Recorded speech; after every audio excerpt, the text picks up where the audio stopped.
Every day I am getting one step closer to having another healthy baby, and Caraway Home is helping me do that. Their ceramic, naturally slick surface cookware allows you to cook with minimal butter. They're very easy to clean, just a little warm water, you wipe it down. And the best part is that Caraway products are made without any toxic materials like BFASs, BTFEs, and a bunch of other things like I can't even pronounce. So you don't have to worry about that. Right now, visit carawayhome.com/TSFS to take advantage of this limited time offer for 10% off your next purchase. This deal is exclusive to my Sarah Fraser Show listeners. So visit carawayhome.com/TSFS or use code TSFS at checkout. Caraway, non-toxic cookware made modern. It's time for you to see what all the fuss is about, read about their 5-star reviews, and why so many TSFS fans buy Caraway Home. Order now. On April 5th, you must be very careful, Margaret. It's the girl. Witness the birth. Bad things will start to happen. Evil things. Of evil. It's all for you. No, don't. The first omen. I believe the girl is to be the mother. Mother of what? Is the most terrifying. 666 is the mark of the devil. Hey! Movie of the year. It's not real. It's not real. What's not real? Who said that? The first omen. Rated R. Under 17 on a minute without parent. Only in theaters April 5th. This episode is brought to you by Paramount Plus. An unlikely friendship begins in the Paramount Plus original movie Little Wing, starring Brooklyn Prince with Kelly Riley and Brian Cox. Reeling from her parents' divorce, Caitlin steals a valuable bird to save her home, but instead forms a bond with the owner, leading to a new outlook on life. Little Wing, now streaming exclusively on Paramount Plus. Head to ParamountPlus.com to try it free. Rated PG-13.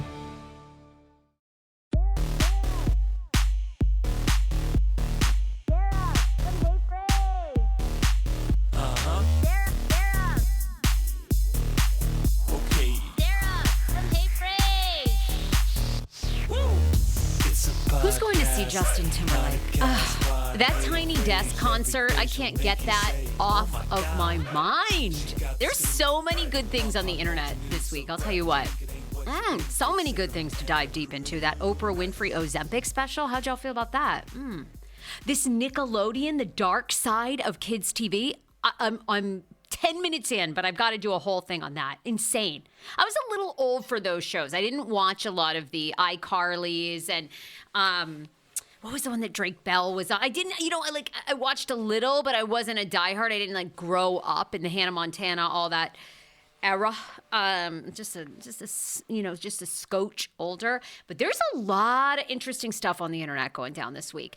So, on Wednesdays, it's TLC Talk, and we are sadly 2 weeks out from the passing of Garrison Brown. That's what we're going to talk about today, as well as, Happily Ever After started for 90 Day Fiancé on Sunday night with a lot of controversial couples. Mahmoud and Nicole continue to be on. Rob and Sophie, more stories coming out like Rob grew up rich. He denies all that. We didn't see them on episode 1, but Michael and Angela, we'll see how much of them we see as Michael has run away and has another girlfriend. I've heard that from someone that is very closely connected to the 90 Day family. So, yeah, we got a lot of controversy on that show. Ed and Liz are going to be on Happily Ever After, and we know they're no longer together. Liz has got a whole new man she's posting about. Ed has moved to Arkansas, baby. He is single as a Pringle. I get messages from Ed's neighbor saying Ed's out on the prowl and he's single as can be. So, honey, I don't even know who's going to watch their storyline. It's a mess, but we'll get into Happily Ever After because I did watch. So let's start with Sister Wives. Garrison Brown, sadly, 2 weeks ago yesterday, he passed away, took his own life. Horrendous. And now the family is kind of coming out and saying, all right, how do we get back to normal and still honor Garrison? And on St. Patrick's Day, Christine Brown Woolley made his favorite breakfast, which was like eggs, and dyed them green in honor of him. And she's received, it's hard to know what to do, but she has received flack this week because she's continued to promote her Moab Airbnb that she bought with David. And they have booked, they've offered everything prior to Garrison's passing. 20% off if you booked in the next 3 days, honey. Like all kinds of incentives.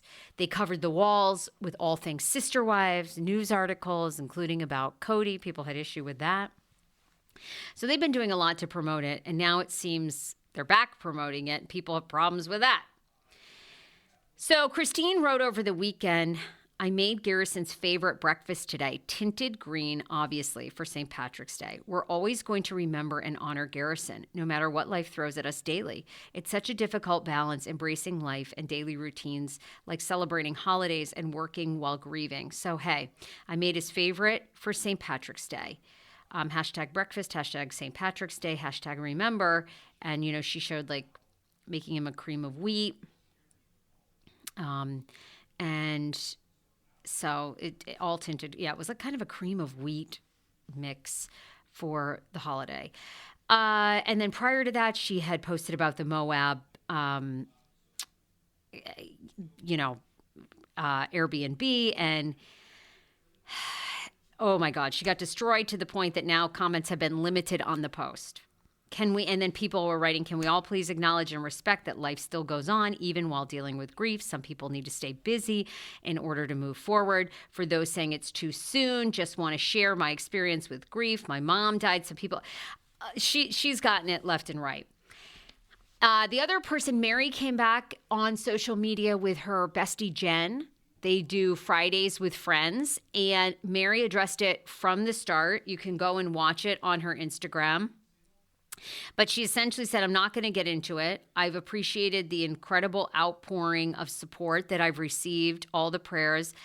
Out of respect for Janelle, Garrison's mom, I am not going to talk about the funeral. But she did, what a lot of people are saying was fascinating, is she did say that all the family coming together was incredibly healing. And she's hoping that, I thought she was really alluding to the fact that she hoped Garrison's funeral and the continued, I guess they're going to have other celebrations of life and a family reunion coming up in June. She is hoping that that's going to bring the family back together. And she alluded to the fact that it was healing in other aspects. People trolled the heck out of Mary. Claudia.wolfson.9 wrote, this is rude. At least act like you are grieved for a month.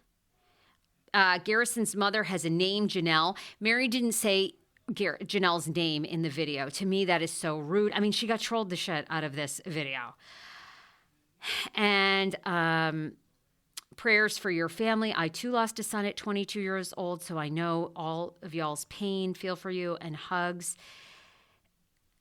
Anyhow, it went on from there if you want to read all of the comments, but she definitely got backlash for that. She did not say Janelle's name, and she went on to Jen looked very emotional, and Mary said, I can't get into it. I'm going to be too emotional if I get into this and get too deep into it, so I'm not going to do that. Somebody else wrote, imagine laughing and joking around like this less than 2 weeks after someone you considered to be a son died. I found this entire video to be so disrespectful to everyone involved. Jen can't hold herself together, and Mary is giggling like she's on a first date. There is something so wrong with her. I do agree when death happens, we are not prepared, especially when young people die, when a parent dies unexpectedly. All I can equate it to is when I lost my dad in high school, I was 14 years old, and we grieved for 2 weeks, and then it was on with it, which it was completely unhealthy. And my brother and I suffered repercussions of that years later. Let's say we went to sobriety meetings. I had an eating disorder. that was not wise. So everybody grieves different. I will say what you resist persists. That's what my therapist always tells me. And pretending like things are okay when someone in your family dies unexpectedly, even dies from an illness within 14 months. That's what happened with my father. You're not going to be over it. You might think that carrying on works, but It's very hard. However, what we don't know is how they are grieving behind the scenes. We don't know. It does sound as though the family has come together. I'm also going to play because this is getting a lot of attention, but we are learning more about Garrison's mental health from his sister, Maddie. Madison Brown Brush, Maddie Brown, Janelle's daughter, Garrison's sister. She posted a video thanking fans for the outpouring of support and also alluding to the fact that she believes social media played a role in Garrison's mental health and ultimately his passing. So I'm going to play that. I've learned this lesson. You cannot tell people how to grieve. They're going to grieve in different steps. I will say this, with the family coming back online, Savannah Brown also posting a tribute to her brother. I do believe they are filming through this. That's been the one thing where we haven't had total confirmation. And I do think that they are going to continue to film through it. Maybe they need to do that. 2 weeks ago on Tuesday, this is from Savannah Brown's account, March 5th, my older brother Garrison took his own life. He was 25. I'm having a hard time understanding it, but I now know more than anything that my brother is no longer in any more pain. Every time I see a car that looks like his on the road, I briefly wonder if it's him on his way home from work before I'm reminded that he's gone. When I make PB&Js, I'm reminded of him. When I look up at the night sky, he's there. I deeply hope that anyone who may be reading this never underestimates how big of a hole their loss would leave. Preserve for the sake of your family, for the sake of your friends, for the sake of the ones who love you. Oh, I'm getting emotional. And then she gives the National Suicide Line, which is 800-273-TALK. All right, I didn't anticipate that. Oh my God. It's so sad. They can't, they're trying to figure it out. But Maddie Brown has a message for everybody today, and that's around social media. So I thought I'd play you some of this. The way that we can show up for each other and love each other, even in this time, even with our differences, and the way that I've had friends and other family show up.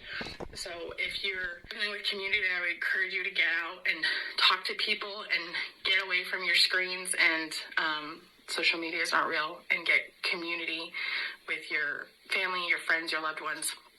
And I just wanted to also, again, just say a huge thank you to all of you who have just shown love and just kindness over the last few weeks. So I think what she's meaning to say is... So there you have it. She went on. She had social media videos. You can see those up. When you're dealing with depression. Hold on. So she said thank you, but she also, I watched these full videos, and essentially she's saying that Garrison compared himself a lot to what he saw on social media. He would see people, she goes into detail, and you can find these online and on her Instagram, that he would compare himself, that he should own a house by a certain age, that he should have a better car, he should be making more money. She said he would constantly compare himself to people on social media, and Madison is encouraging people, get offline, get out, get away from social media. It's not real. She even says that in her videos. It is not real. And build a life for yourself off of social media. I couldn't agree with her more. Ugh. Social media is so fake. The amount of people I could tell you, oh God, honey, DM me. The amount of people I could tell you that are online that look like successes that can't rub two pennies together behind the scenes.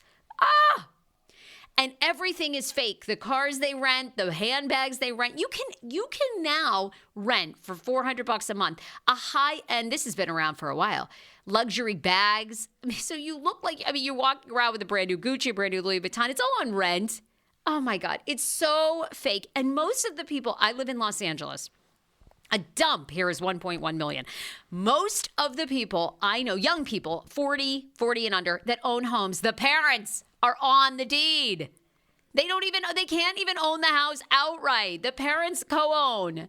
So get over, it's just stop believing this shit and get offline. I'm so with her. What a great message. And it's sad, so sad that he was so impacted by it. But she goes on to do multiple videos just asking people to check in, thanking everyone, and also saying that Garrison his mental health was very much impacted by what he saw online and not being able to break it. And we have to get our young people off that shit. Who the fuck cares? Have you been on TikTok? It's so stupid. And these people make up all this crap and it's all conspiracies. Anyhow, so there you have it. course, meanwhile, what do I do for a living? I talk about people. I mean, I was ranting about that, and then I thought, oh, well, pot, meat, kettle.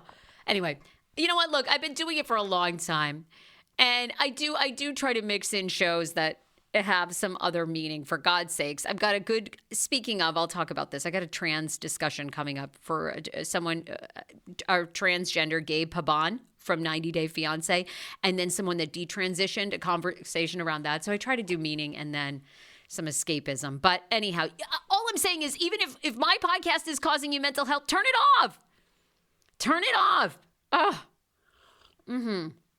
All right, let me reset. Let me thank a sponsor, and then we'll get into, I'll tell you about Gabe Pabon from 90 Day. He's also revealing more about his divorce with Isabel coming up on my show. Kalani and Isuelu. Kalani has a message for all y'all haters. She's over that shit. And are you watching Seeking Sister Wives?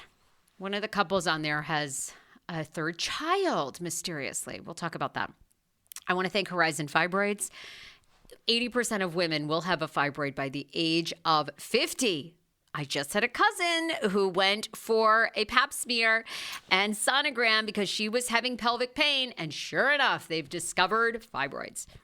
Fibroids can cause heavy periods, long periods, and bleeding so often throughout your cycle and the month that some women are getting iron transfusions and blood transfusions. Oh my gosh.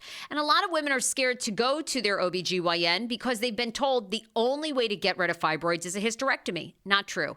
Visit horizonfibroids.com. If you live in the DC region, they have 3 locations in Maryland, Rockville, Frederick, and Gaithersburg. Go to horizonfibroids.com. Make your appointment. Tell them the Sarah Fraser Show sent you, and they accept almost all insurance. So you are in good shape when you go there. I call him the no-Zempic, been on Ozempic doctor. I'm talking about Dr. Applin and his wife who founded My Optimal Body. I am so happy about this. These are the first mindful eating-based doctors I have ever partnered with. They see patients nationwide, and they are seeing more patients who have been on Ozempic, and Ozempic has failed for them.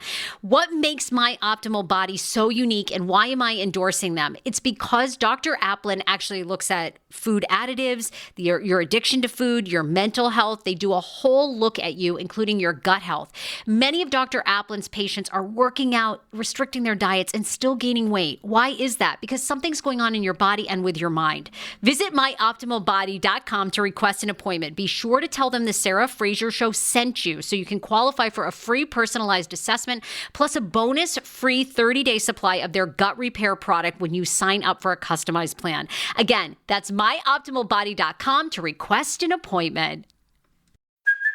Hey, it's Kaylee Cuoco for Priceline. Ready to go to your happy place for a happy price? Well, why didn't you say so? Just download the Priceline app right now and save up to 60% on hotels. So whether it's Cousin Kevin's Kazoo Concert in Kansas City, go Kevin, or Becky's Bachelorette Bash in Bermuda, you never have to miss a trip ever again. So download the Priceline app today. Your savings are waiting. Go to your happy place for a happy price. Go to your happy price, Priceline. Does Monday at the office feel like a storm? Not with Microsoft Copilot. That feeling when Copilot gets everyone up to speed instantly? It's sunny again. When Copilot simplifies complex data so your teams can act, that sun's shining on a beach. And when Copilot uncovers hidden insights, you're on that beach with your people, and you find buried treasure. That's Microsoft Copilot. Learn more at Microsoft.com/AI for all. Okay, so Gabe Pabon, 90 Day Fiancé, and Isabel. Gabe was the first transgender 90 Day Fiancé cast member ever. He's going to be appearing here on the podcast on Monday. We're having a conversation, a very open conversation about being trans, detransitioning. Isla Ishmael, who is a friend of Gabe's, is on, and she was born female, transitioned to male, and then has gone back. And they talk about how the trans community can be more supportive of people who are transitioning and detransitioning within their own community. Also, they have some warnings for parents, for other people in society about therapists and what therapists are doing, that they are, some of them are not doing their due diligence and helping people who are having gender identity crises. So it's a good conversation. Gabe also talks more about what happened in his divorce with Isabel. So that's Monday on the Sarah Fraser Show. Congrats to Emily and Kobe. Emily and Kobe, 90-Day Fiancé, darling. Famously from season 9. Emily's been on this podcast. I love her. They just had their third baby, Adam. They have a 4-year-old and a 2-year-old, and this is baby number 3. I love this couple. They're on Happily Ever After. They actually are my favorite to watch. They're still living with her parents, but their story is great. They're very sincere. I know them offline a little bit, and I find them to be just so genuine. He's working so hard. So is she, being a stay-at-home mom for now. I mean, they have 3 children, and he's working his butt off, and they just really are in love and seem to be really making their way and even doing it well on television. So amazing. I can't say enough about how much I love them. There is a rumor, though, since Happily Ever After came out, that people are calling out Kobe for lying. And why are they calling out Kobe for lying? Well, in the Happily Ever After episode 1, he's taking the family back to Cameroon to meet Kobe's relatives. And he says in the scenes that it's not common for a Cameroonian man to get an American woman and leave the country. However, a lot of 90-Day fans took issue with that. Viewers pointed to one Western woman's journey in Cameroon, where she received 3 marriage proposals from locals in a single day in Africa. A lot of people go, I've had a friend that went there. I had this, that. And they completely say that Kobe is lying, that a lot of Cameroonian men want to marry women in other countries. And it's not uncommon.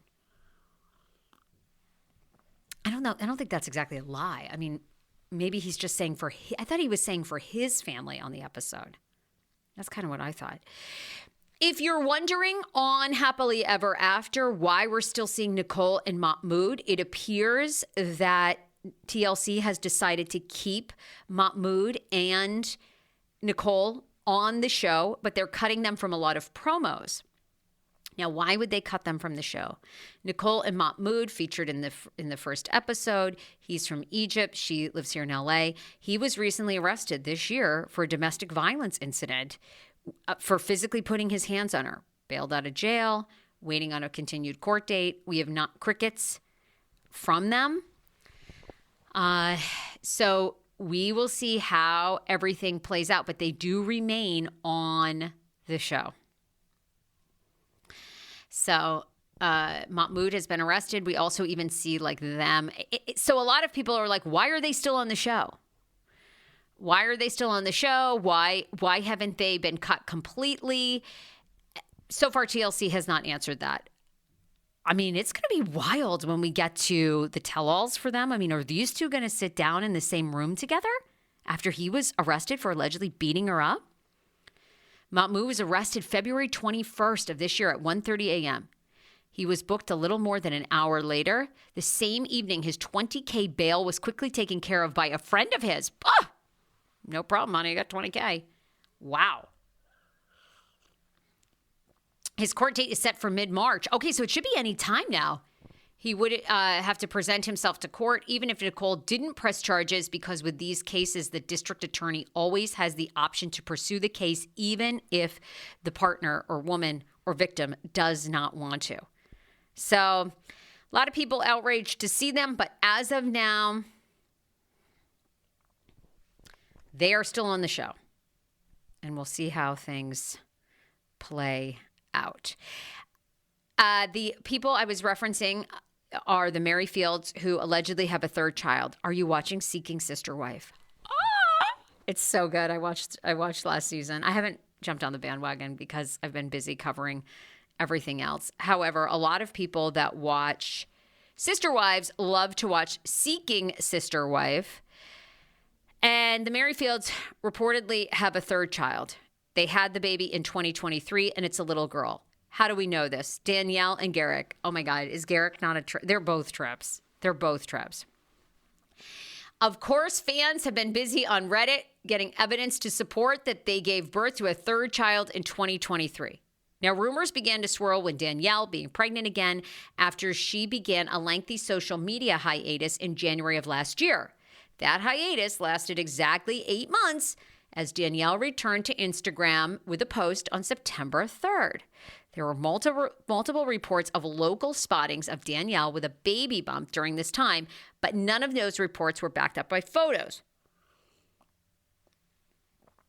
The report was that she was with a baby girl, but still no pictures. The birth rumors continued to swirl thanks to a seemingly continuous stream of clues from the Merryfields. Danielle is 35 years old. Anyhow, if you want to see all the pictures on Reddit, there are tons of baby toys, like a mamaroo in the background of their Colorado home. The Merryfields also listed their large Buena Vista, Colorado home on January 9th of this year for just under $2 million. In the listing photos, you can see the bouncer chair from Monday night's video, as well as multiple cribs. So it looks like they had another kid. And people are saying, well, when in the hell did they film this current season? Sweetheart, back in 2022. Like, I have news for you about Sister Wives. I say it every single week on this damn here pod.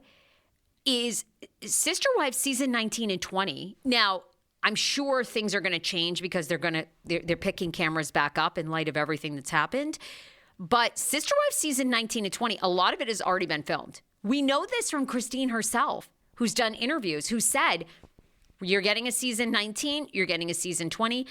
And not only that, we know from McKelty and Tony that season 19 is going to be just us meeting David Woolley. So, like, we already did the wedding special, but they're still behind. They're picking back up. Now, again, this may totally change with the passing of Garrison, but they were going to try to pull off season 19 with just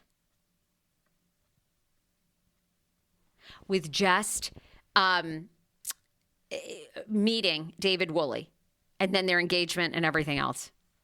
And then 20 was going to be more the wedding, the separation, all that. Can you believe that? Recording in progress. Thank you. That's what we're looking at. So we'll see. We'll see if that timeline changes. Two more quick big. There's a lot of tea out there. Okay. Amy Slayton and her new boyfriend, Kevin. Kevin has kicked her to the curb, reportedly. If you didn't know that Amy Slayton had another new boyfriend, I did a whole episode on this. It was hysterical because Kevin is a TikTok star. People have a lot of issue with him. They feel like he's unhinged on social media. He's dated other women in Kentucky. He goes from woman to woman. He apparently now is on social media answering fans' messages that he and Amy Slayton are toast. And this comes after he gave her $300 to get her nails done, and now they're no longer together. Kevin did not elaborate on why he dumped her, but they're reportedly over. She posted a drunken video telling her fans and followers that Kevin gave her $300 to get her nails done and took her to a Red Lobster and got them a private dining room. Sounds like a great night to me. My husband hasn't done either one of those for myself. Kevin even filmed a 10-minute long rant where he trashed Tammy, Chris Combs, and fans who have had negative things to say about him. After that, Amy deleted him from her social media, leading many fans to believe she came to her senses and kicked him to the curb. But he answered people on his TikTok, which is Mr. Dad 221, non-TikTok. Okay, well, easy one to remember. And he replied to fans, I also dumped Amy. This guy was a character. I was kind of hoping we were going to see him on the show. But she'd said she was not introducing him to her kids. She wasn't going to do it. Like, she was going to take her time. And so she wasn't going to move in with him or anything. So it appears that they're over. That's such a bummer. Because a man that's going to roll out the red carpet for you at the Red Lobster, do you know how great he'd be on reality TV? Like this mofo. Kevin, come on this damn here podcast. I want to talk to you. Kalani from Asuelu and Kalani. She is on social media with a message for all of us who are accusing her of being a cheater. Go fuck yourself, she says. Kalani came out this week and she goes, all right, you idiots. I want to clear something up. I never cheated on Asuelu. The whole hall pass thing, she basically doesn't come out and say it, but she alludes to the fact in real life, she says over and over, in real life, I was done with Asuelu in November of 2022. I met Dallas Nuez, her new man, in 2023. My marriage because of all the shenanigans that Asuelu pulled was over November 2022. I never cheated. I'm not a cheater. Get over yourself. This is my real life. What you see on TV is different. So, you know, did the producers manipulate a little bit and say, well, Kalani, you know, didn't you have a hall pass or something? Let's just make this whole hall pass thing seem as though you like had this hall pass, you made out with Dallas, and then it stuck. I don't know. All I can say to Kalani, I love Kalani. She's a dream interview of mine. But if you were willing to go along with the producer's timeline, or that they wanted to say, have you say that you got a hall pass, you can't be mad at fans that take, because people take what's on TV as Bible, even though we know most of it's fake. But people don't know that, and they don't care. They really don't care. I learned that years ago in radio, because almost all of the radio bits were fake that we did on the Kane Show and other shows, and people don't care. They believe they're real, and then when they hear they're fake, they're like blown away and shocked, and they don't want to know that they're fake. So Kalani is irritated because she says she gets trolled every single day about being a cheater when it's not true and it was fabricated for Last Resort. Well, I don't believe she cheated for 1 second. I don't. I think she's very happy with Dallas. It was hot. Asuelu, Asuelu is great entertainment, but no, pass. And Asuelu did not hook up with Chantel's sister, Winter. Chantel cleared that up. Woo! Getting to the bottom of all of it. All right. You guys, you can follow more on TikTok at The Sarah Fraser Show. We'll be back next week. What do you guys think of everything? What do you think of the Sister Wives family coming back online? You think Asuelu, do you think Kalani is a cheater? Yes or no? What about Mahmoud and Nicole? Should they be on the show Happily Ever After or removed completely until we find out if he's guilty or innocent of his domestic violence incident? Always weigh in at The Sarah Fraser Show on Instagram and TikTok. Bye, everybody.